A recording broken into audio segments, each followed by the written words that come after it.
Los egipcios entendían que la realidad era manifestada por un único Dios, a través de sus fuerzas fundamentales creadoras, las divinidades a las que llamaban néters. El mundo físico era dirigido por el faraón, que representaba el nivel de conciencia alcanzada por el hombre durante su reinado.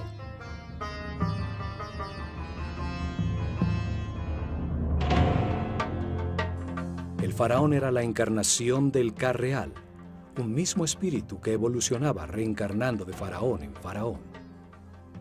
Esto lo convertía en una divinidad intermedia entre el hombre y Dios, encargado de conservar y perfeccionar el orden en el mundo físico egipcio.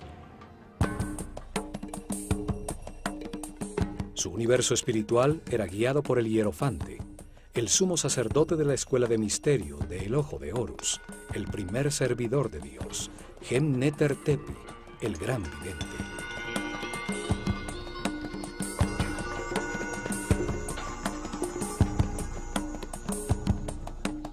Su símbolo era una serpiente con 2 piernas y el disco solar en la cabeza, la imagen de la eternidad, la sabiduría y la regeneración física. La organización sacerdotal bajo su cuidado se dividía en 3 ramas.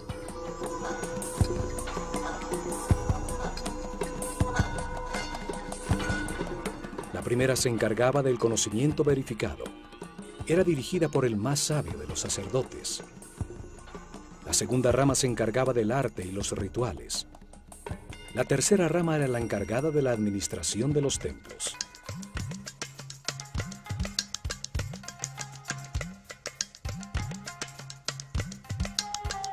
Los sacerdotes del conocimiento eran los pedagogos encargados de preparar los herederos de su casta. Ellos transmitían las verdades heredadas desde los orígenes de la escuela de misterios en la desaparecida civilización atlante. Verdades ya verificadas sobre el funcionamiento del universo. El conocimiento en el mundo egipcio era transmitido exclusivamente a los iniciados de la escuela, que demostraban con pruebas y actitudes ante la vida que podían recibir la sabiduría y no hacer mal uso de ella. La revelación es el verbo. Eran llamados Hri Habet, o sacerdotes del conocimiento. Ellos enseñaban el lenguaje simbólico, la escritura, las matemáticas, la astronomía y el control de las fuerzas fundamentales.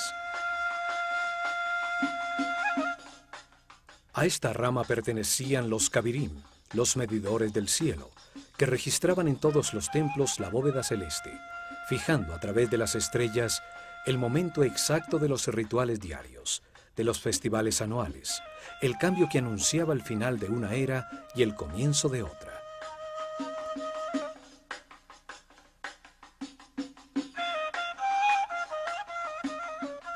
La segunda rama se encargaba de producir las obras de arte, del diseño arquitectónico y la construcción de los templos, de la dirección de los talleres donde los iniciados, ayudados por artesanos del pueblo, fundían las esculturas simbólicas.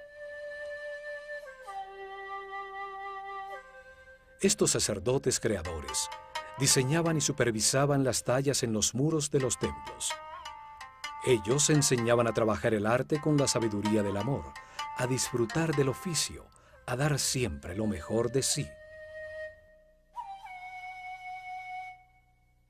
Diseñaban los símbolos, la herramienta fundamental de los rituales, los objetos y figuras simbólicas, y luego diseñaban lo que se debía hacer regularmente con ellos y en los momentos cósmicos como los solsticios y equinoccios.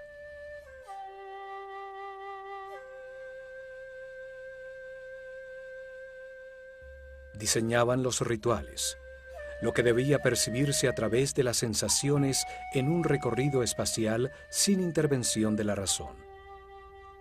Las acciones necesarias para producir seguridad en el pueblo y generar una energía especial en los participantes.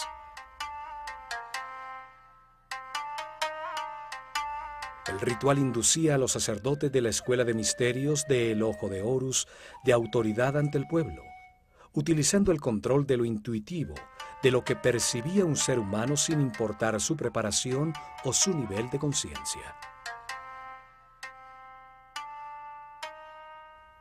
Diseñaron cuidadosamente qué percibían los participantes. Los sonidos, las palabras, los olores asociados como el incienso, sus cabezas rapadas y sus blancos vestidos que denotaban limpieza, los collares de flores y las barcas doradas en las que cargaban los símbolos de su relación con Dios.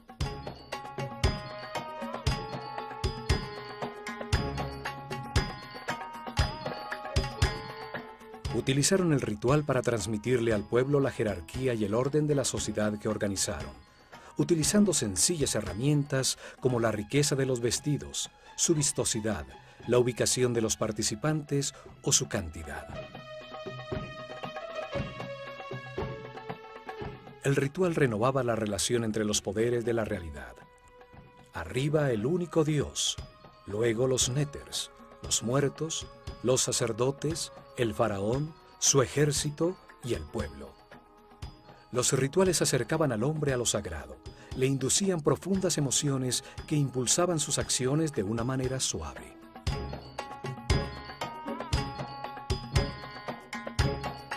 La tercera rama administraba el día a día en todos los templos.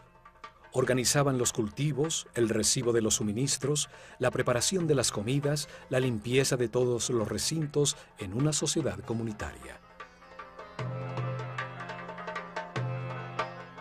Utilizaban en su base un grupo de sacerdotes temporales llamados los Wab, los puros, hombres del pueblo que durante un mes al año servían en los templos, haciendo las labores diarias menores para luego retornar a sus actividades habituales.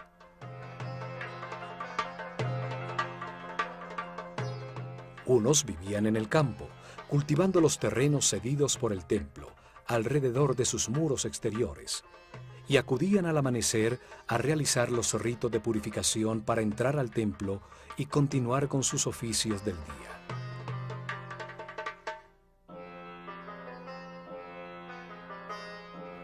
Otros vivían en el pueblo alrededor del templo y trabajaban el resto de su tiempo en la administración estatal. Carpinteros, obreros y albañiles reparaban y ampliaban al templo siguiendo esta modalidad de trabajo temporal rotativo. Este sistema de rotación permitía que muchos miembros de su sociedad participaran en los ritos y cultos desde el interior mismo del templo, y así entender al pueblo que los trabajos comunales los beneficiaban a todos.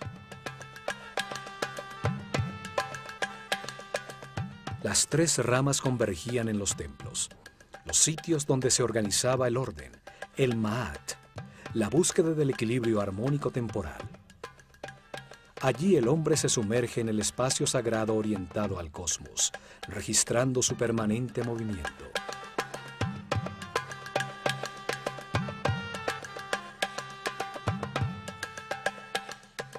El templo era el instrumento para preservar el orden. No era un mundo creado para la salvación del alma. El espíritu se perfeccionaba, adquiría más información a través de la reencarnación al comprender los errores cometidos. El error era un instrumento de aprendizaje, no se necesitaba salvarse de él.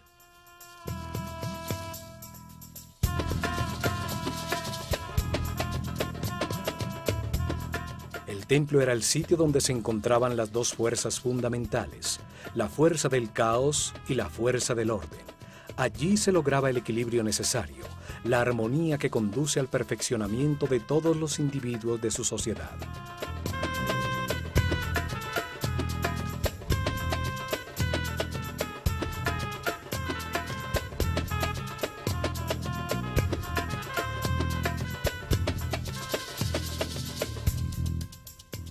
Este concepto es claramente expresado en el templo de Komombo, dedicado simultáneamente a Sobek, la fuerza del caos, la que induce al error, y a Horus, el símbolo de la conciencia permanente y la sabiduría.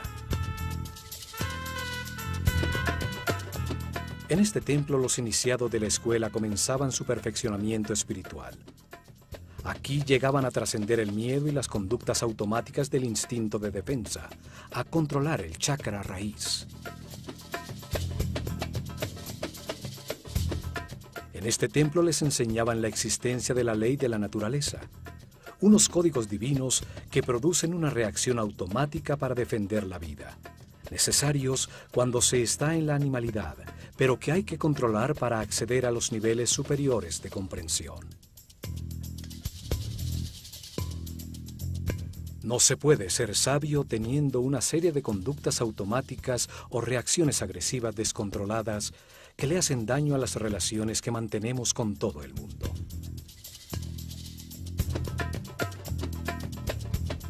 El primer nivel de comprensión terminaba cuando comprendían que la vida es eterna, que la muerte es una puerta en el proceso de reencarnaciones, cuando controlaban las reacciones automáticas de agredir para defender su vida. Lo demostraban al pasar vivos la prueba de la muerte, en el centro conceptual de los dos altares, como veremos en este programa, demostrando su audacia, seguridad y confianza ante la perfección de todo lo que sucede en el universo.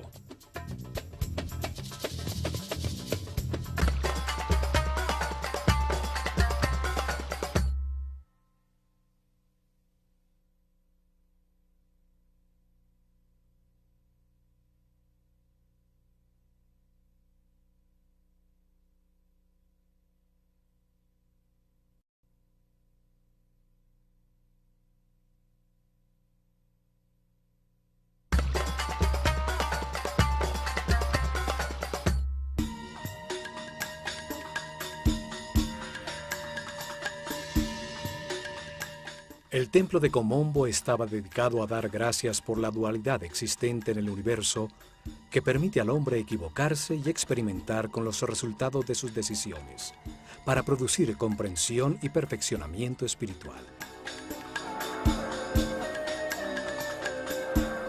Por eso estaba dedicado a dos fuerzas opuestas, representadas por Sobek, la figura simbólica de un hombre con cabeza de cocodrilo, y Horus, un hombre con cabeza de halcón. El ignorante y el sabio, el inocente y el que todo lo ha aprendido de tanto equivocarse a lo largo de 700 reencarnaciones.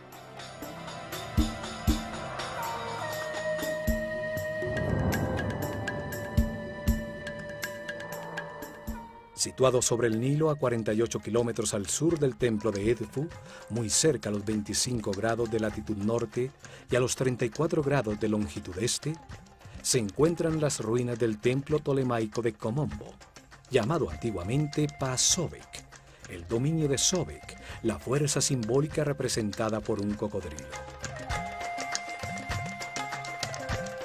En este sitio no existe un gran complejo como en Edfu o en Dendera. El templo estaba protegido por altísimos muros y la población estaba alrededor de un fuerte del ejército imperial donde se entrenaban para la guerra a sus elefantes africanos.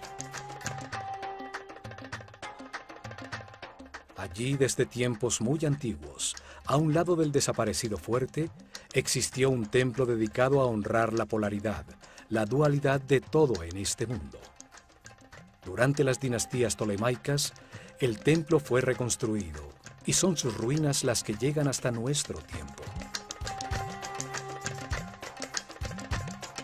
Komombo estaba orientado 43.5 grados al sureste, hacia la estrella Alfa Centauri, una estrella de la bóveda sur que anunciaba la salida del sol en el equinoccio de otoño.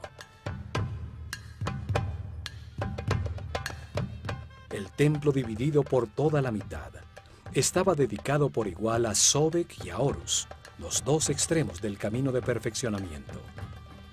Sobek al comienzo del camino, la ignorancia y la animalidad. Horus al final del mismo, la conciencia permanente y el fin de la rueda de reencarnaciones.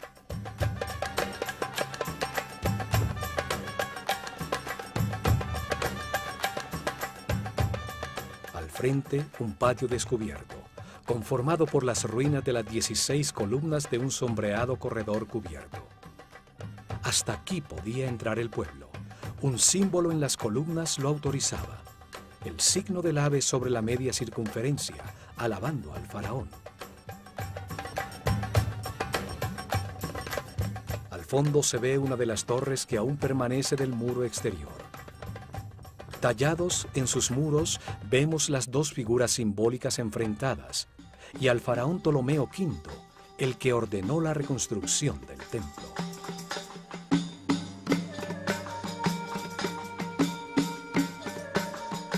La fachada principal tiene dos accesos simétricos, sobre los cuales el decorado dintel muestra el doble disco alado, rodeado de las serpientes que simbolizan la luz en medio de la dualidad. Un muro a media altura, como el existente en Edfu y en Dendera, enlaza a 4 altísimas columnas. Una quinta columna divide las 2 puertas. El pílono cerraba el patio descubierto, permitiendo a sus visitantes vislumbrar la fachada interna desde las 2 puertas simétricas.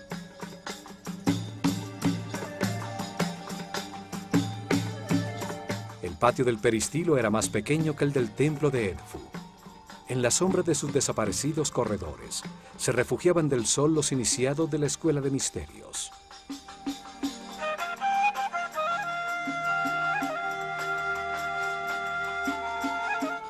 En el lado derecho del templo están los restos de lo que fue la pequeña capilla dedicada a Hathor. En su interior se conservan los restos momificados de algunos de los cocodrilos que eran mantenidos también en un laberinto de túneles llenos de agua bajo el templo.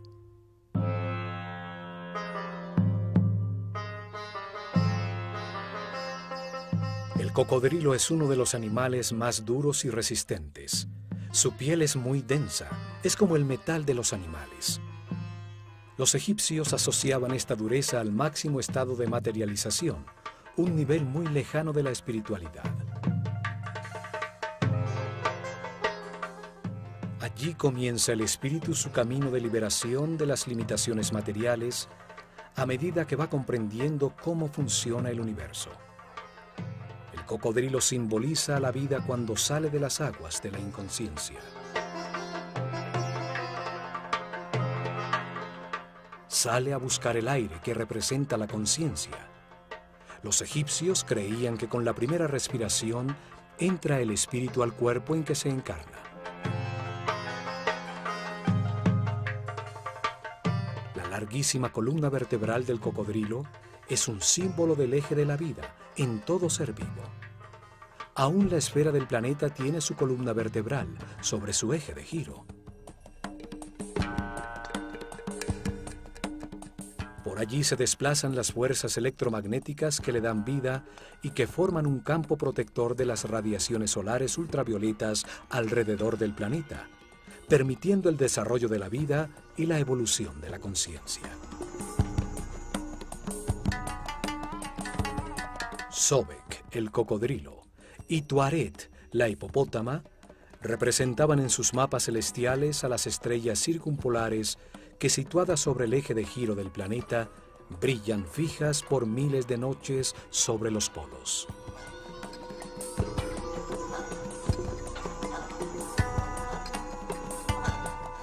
Los 2 animales se mantienen sumergidos en las aguas, reinan en la oscuridad, saliendo ocasionalmente a la superficie en busca de aire para respirar.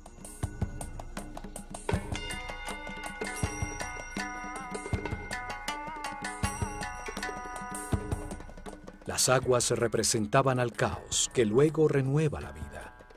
Las aguas del Nilo, la columna vertebral de Egipto, al desbordarse periódicamente, arrasa con todo, para luego producir el crecimiento de la vegetación y de la fauna. El caos desordena las partes, permitiendo que luego se organicen por las armonías o afinidades entre ellas que las une temporalmente. Desorden, caos, orden, armonía, ritmos que se alternan. Esta fuerza de la naturaleza, que desorganiza para renovar la vida, era reconocida con el nombre de Sobek, el hombre con cabeza de cocodrilo. Sobek pertenece a la corte de Set, el señor de la oscuridad, la fuerza que impulsa al hombre hacia el materialismo, la sensualidad, el que retrasa su camino evolutivo, el que siembra su vida de decisiones incorrectas para que aprenda con sus propios errores. Para los egipcios, estas fuerzas no eran ni buenas ni malas, eran neutras. Fueron diseñadas por Dios para permitir el error y el sufrimiento que producen comprensiones en el hombre, llevándolo a la inmortalidad y a la conciencia permanente. El simétrico templo está dividido exactamente por la mitad. El lado derecho hacia el este está dedicado a Sobek, el lado izquierdo hacia el oeste a Horus, el comienzo y el final del camino evolutivo de la conciencia. Horus, el hombre con cabeza de halcón, sobre la que se posa un disco dorado, era el símbolo de la conciencia permanente. Representa a un hombre que todo lo ha aprendido en esta escala de la realidad, un ser inmortal ascendido en las jerarquías del universo.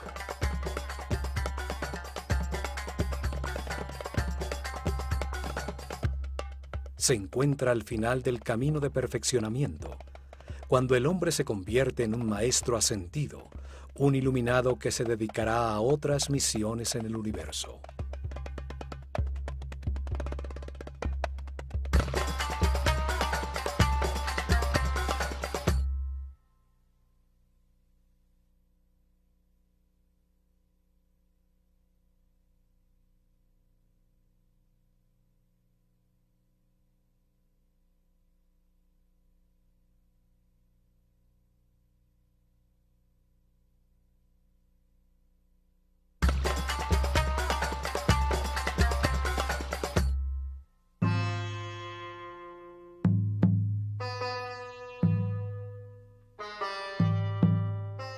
El faraón Ptolomeo VI inició la reconstrucción del antiquísimo templo y su decoración interior fue terminada bajo Ptolomeo XII, cuando la civilización egipcia estaba desapareciendo.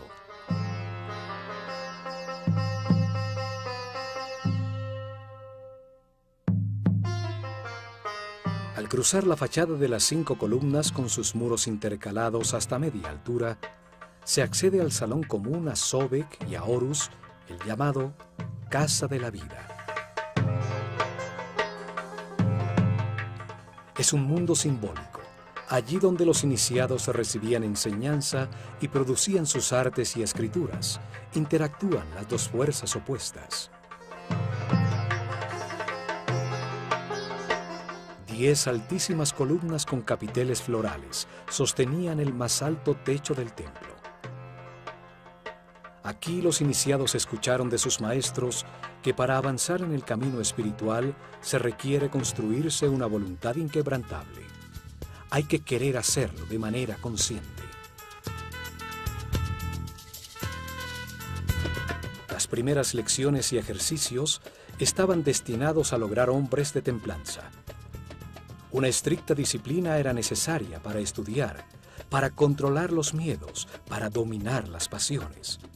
Poder hacer y abstenerse es doble poder.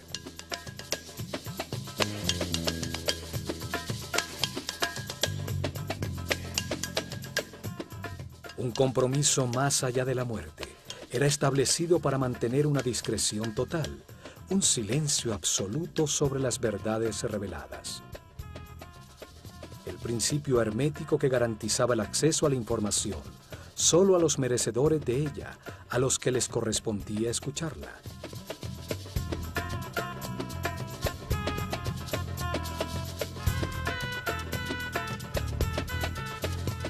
Se les revelaba que cuando aún no existe la conciencia y el libre albedrío, se necesitan los instintos, las conductas y reacciones automáticas.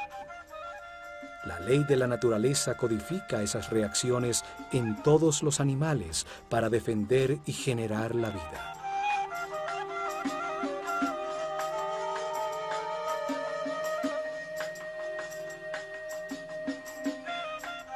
Pero cuando se nace como un ser humano y se quiere abandonar la animalidad original, hay que tomar control y conciencia.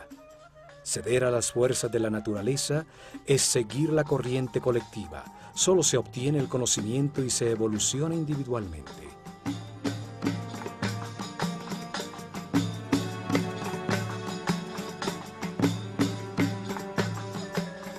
penumbra de este salón, aparecían desde sus respectivos santuarios relucientes las figuras doradas de Sobek y Horus a la vista de los iniciados, para iniciar las procesiones en los festivales, en los solsticios y equinoccios.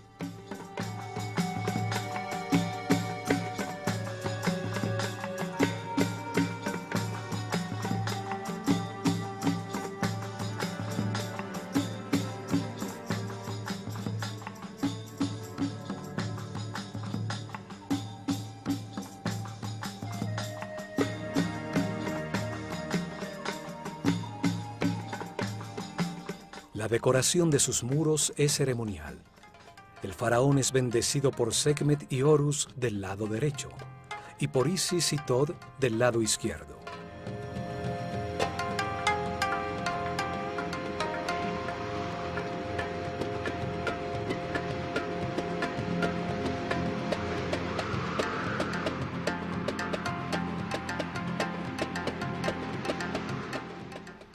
Otro mural similar existe del lado de Sobek, resaltando la igualdad de las divinidades sin importar sus condiciones polares, de buenas o malas, luz u oscuridad. Las fuerzas opuestas existen para moldear la conciencia del hombre, para que aprenda con el resultado de sus propias decisiones.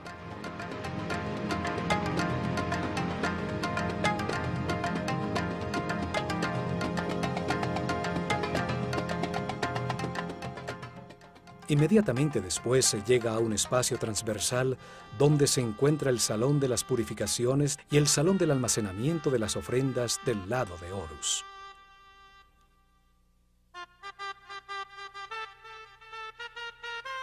Antes de la salida del sol, los sacerdotes se bañaban en las aguas del pozo o del lago sagrado del templo, recibían el humo del incienso y mascaban natrón, una especie de sal, en un ritual diario de purificación.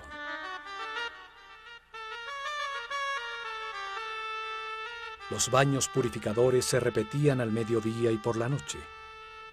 Todos estaban circuncidados, una costumbre que luego adoptaron los judíos. Vestían siempre de lino blanco. No se les permitía usar vestidos que utilizaran pieles o partes de animales muertos como el cuero o la lana. La excepción era la piel de leopardo, que utilizaban los altos sacerdotes, los zen, sobre los hombros, y el pelo trenzado a un lado de la cabeza como una marca de su condición.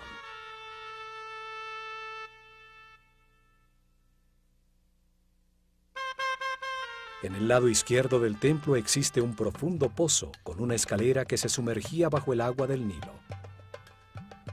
Allí, en este pozo, los sacerdotes realizaban sus purificaciones matinales.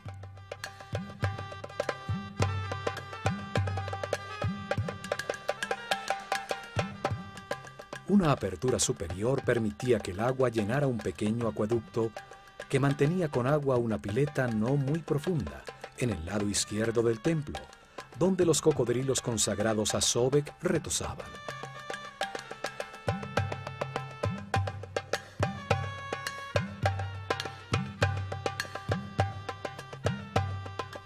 El pozo del agua servía también como nilómetro. Sus escalones servían para medir durante años los niveles del río y así predecir las inundaciones venideras.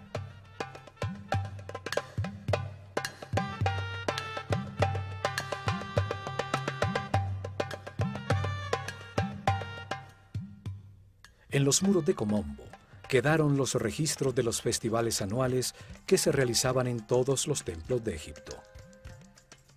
Las procesiones rituales que llevaban las figuras simbólicas por el río de un templo al otro, mientras el pueblo con collares de flores cantaba y bailaba.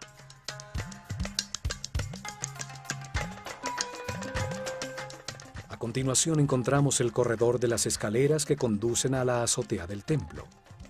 El esquema es igual al de los templos de Dendera y Edfu. Una escalera caracol a un lado y la recta escalera dentro del muro en el otro.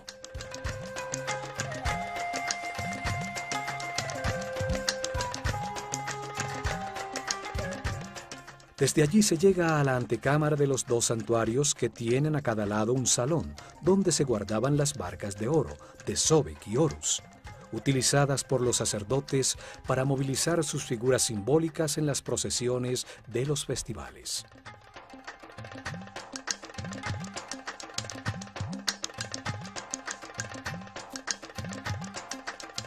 Aquí existe un bajo relieve mural donde aparece Ptolomeo con su esposa Cleopatra en la presencia de Horus y Sobek.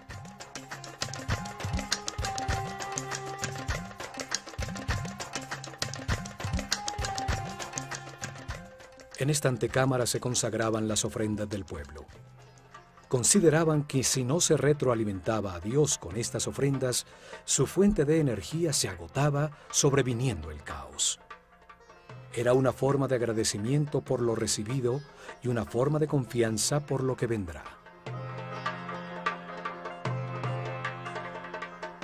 Diariamente llegaban al templo pan, cerveza, frutas, vegetales, miel, aceite, perfumes, velas, sal, natrón y telas de lino, que los sacerdotes recibían en el salón de las ofrendas, y luego colocaban en la antecámara como una manera de agradecer a Dios por su abundancia.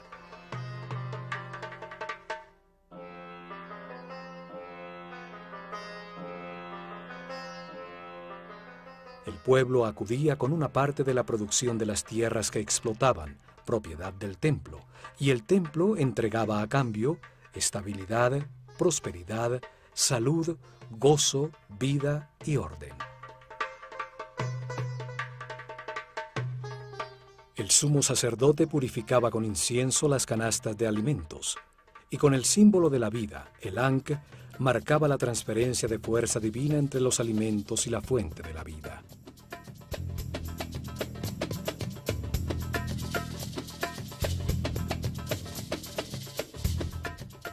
Una vez consagradas las canastas con los alimentos, eran llevadas al exterior de la casa de la vida, al patio de los peristilos, donde se distribuía entre todos los habitantes del complejo religioso.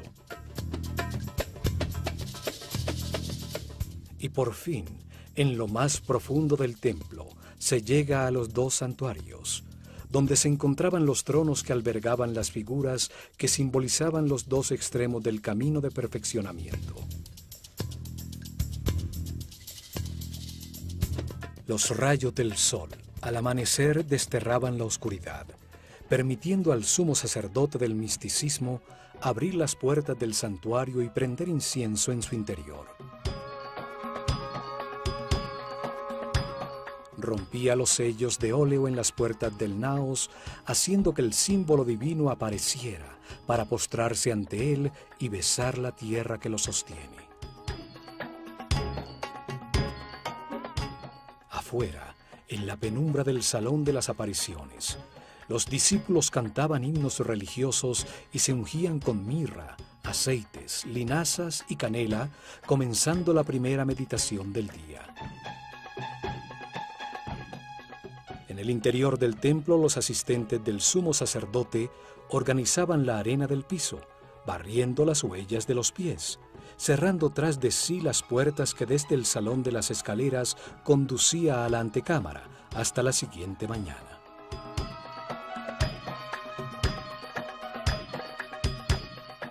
En el centro simbólico de las fuerzas opuestas, entre los dos santuarios, se encuentran los restos de un muro doble. En su interior quedaba un espacio secreto. Al lado derecho de este espacio se encontraba el santuario de la luz, y al lado izquierdo el de la oscuridad.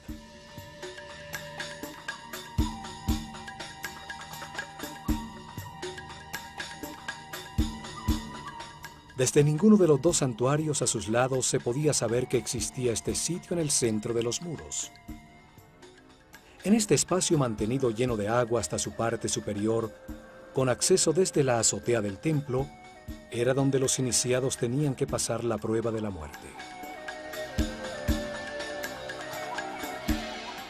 Durante meses los iniciados recibieron información sobre los 4 miedos básicos: el miedo a perder, el miedo a enfrentar, el miedo al abandono y el miedo a la muerte.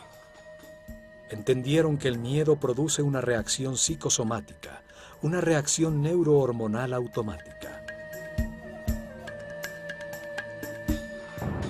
Esta reacción se manifiesta en un desasosiego, un aumento de la frecuencia cardíaca y de la respiración.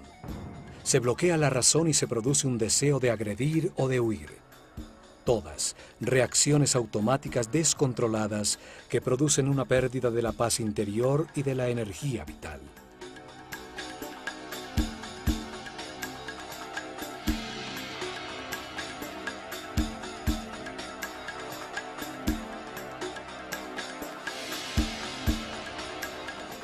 Comprendieron que el miedo es producto de una mente que se sale del tiempo presente y se va al futuro, a un tiempo que no existe, para producir un suceso imaginario en el que se pierde algo o alguien o hay que enfrentar algo.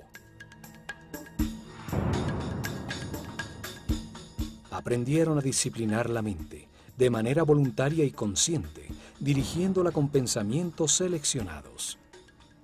Aprendieron a conservarla siempre en el tiempo presente, el único en el que se puede decidir y actuar.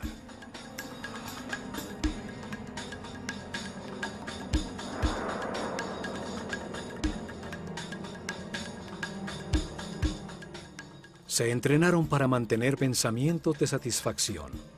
Comprendieron que todo lo que sucede es perfecto y necesario para su propia evolución, que si les sucede es porque les corresponde. Así aprendieron a evitar los pensamientos negativos, a confiar en el universo, a mantenerse en paz y armonía.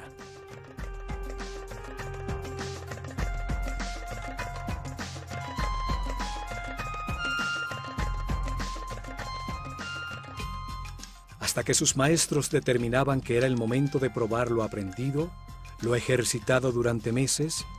Se realizaba entonces una ceremonia individual en un salón descubierto en la azotea de este templo, frente a un rectángulo de oscura agua en el piso.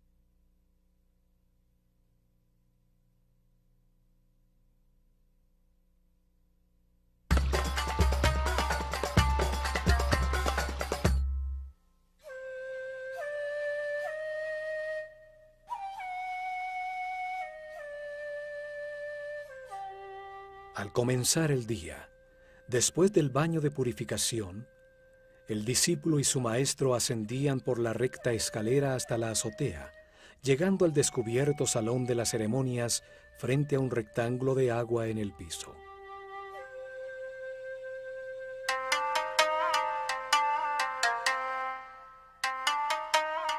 Su entrenamiento lo había preparado para ser cuidadoso y consciente en todas las situaciones desconocidas.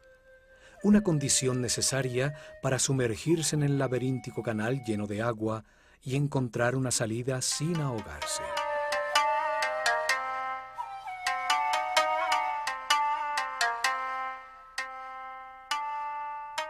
Había llegado la hora de demostrar su compromiso temerario, para llegar o morir. La duda ya no existía. Retroceder sería precipitarse en el abismo y abandonar el camino del sacerdocio.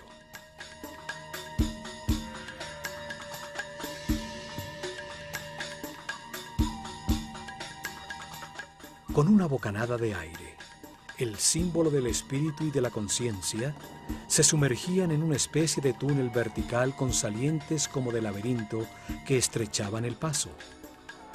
Con decisión nadaban verticalmente hasta el fondo, atravesando la apertura hacia el resplandor de luz.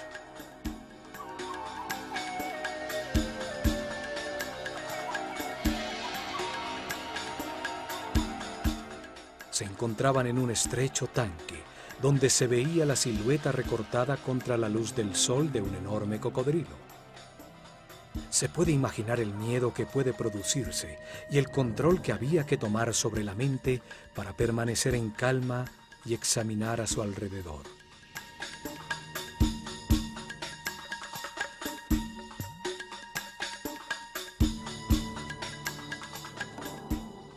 Solo así podía ver que en el fondo del tanque había una puerta muy oscura. Convencido que era más prudente eludir los cocodrilos, con fuerza se introduciría en el estrecho túnel. Muchas brazadas, y mientras el tiempo se le hacía eterno, llegaría a un tubo vertical. Arriba brillaba también el sol. Ya más tranquilo, llegaba a la superficie habiendo pasado la prueba con éxito.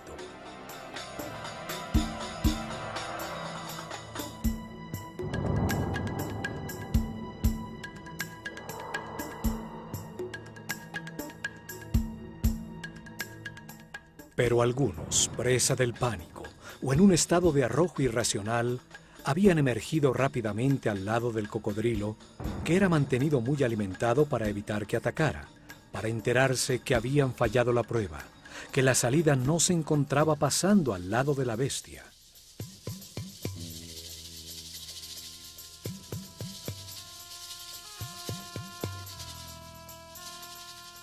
Deberían someterse a más tiempo de meditación y entrenamiento, ejercicios respiratorios para volver a enfrentarse a esta ceremonia, esta vez sabiendo que en el otro lado habría un cocodrilo esperándolo.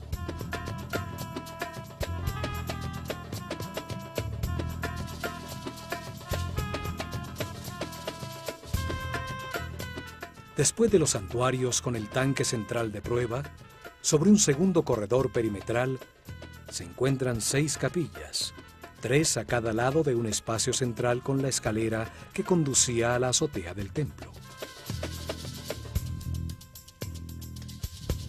En sus muros se encuentran bellísimas tallas de las divinidades y el faraón, que siempre representa a toda la humanidad.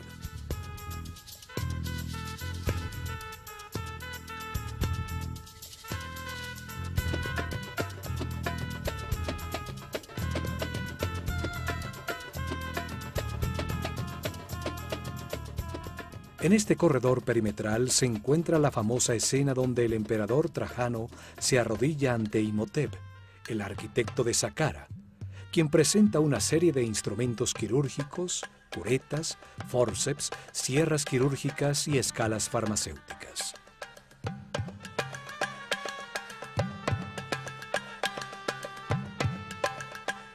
Hasta aquí acudían los enfermos en busca de ayuda y tratamiento para sus males. Muchas de las figuras talladas presentan una muestra de su fervor, pues el roce de miles de manos sobre sus formas sagradas gastaron la roca.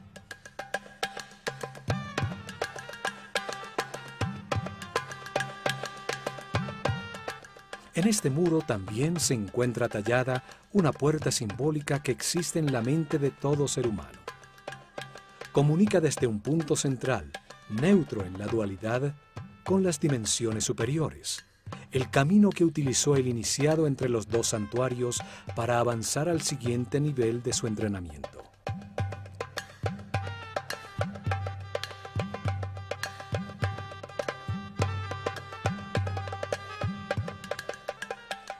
Al lado izquierdo se encuentra Sobek, con una vara rematada por la figura de un león, el más perfecto de los animales, y a la derecha, Horus, con un cuchillo con piernas humanas, símbolo del camino de sufrimiento y autocontrol de todo ser humano para llegar a la condición de maestro ascendido.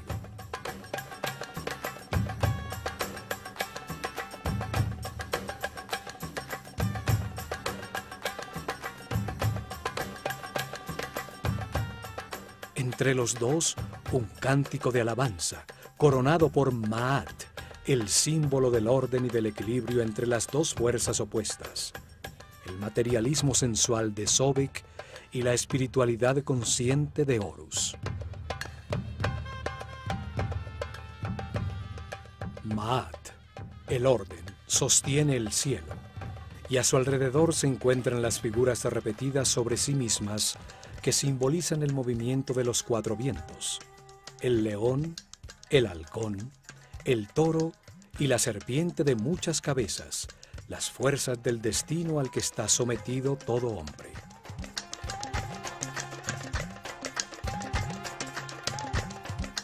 Curiosamente, esos mismos símbolos fueron utilizados posteriormente por los cristianos para representar a los 4 evangelistas.